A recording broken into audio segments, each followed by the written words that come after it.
The Southport Massacre rocked the nation. It was a cold, calculated attack on innocent children. The details were chillingly clear. But just when you thought the government couldn't sink any lower, they hit us with a plot twist no one asked for. Instead of calling Axel Rudakabana what he so obviously is, a terrorist, officials are twisting themselves into knots, trying to make his crimes fit a more convenient narrative.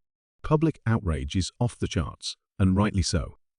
But rather than facing the facts, the government's latest move has only made things worse. Brace yourself for this one. They've officially decided Rudakabana doesn't qualify as a terrorist. Yes, you read that right.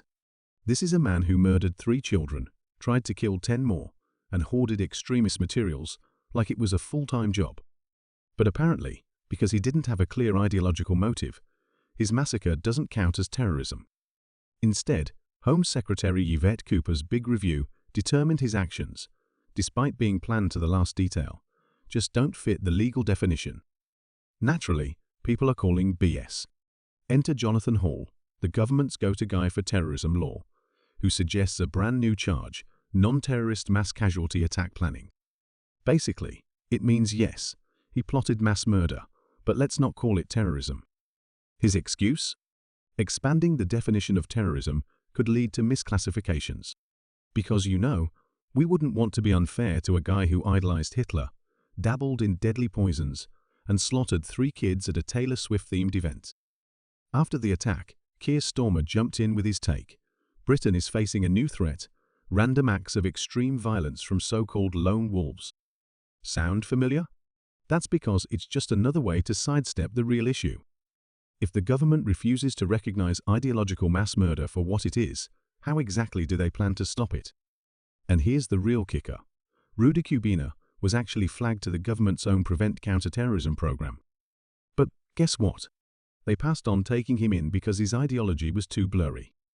That decision cost 3 children their lives.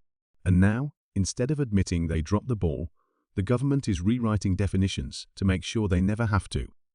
Meanwhile, Hall's review suggests that cops, not mental health services, should be the ones handling cases like this. Bold move, but will anything actually change? Or is this just another attempt to dodge responsibility while the public fumes? To top it all off, officials are now hyper-focused on online misinformation and the riots it supposedly fueled in England and Northern Ireland. Translation: they're more worried about what people are saying about the case than about the actual failures that led to it. But let's be real, Axel Rudakabana is a terrorist. The government just doesn't want to admit it, because doing so would expose their own incompetence. So instead of owning up to their mistakes, they're rewriting the rules to make sure this massacre never officially counts as terrorism. What do you think? Is this just another government cop-out?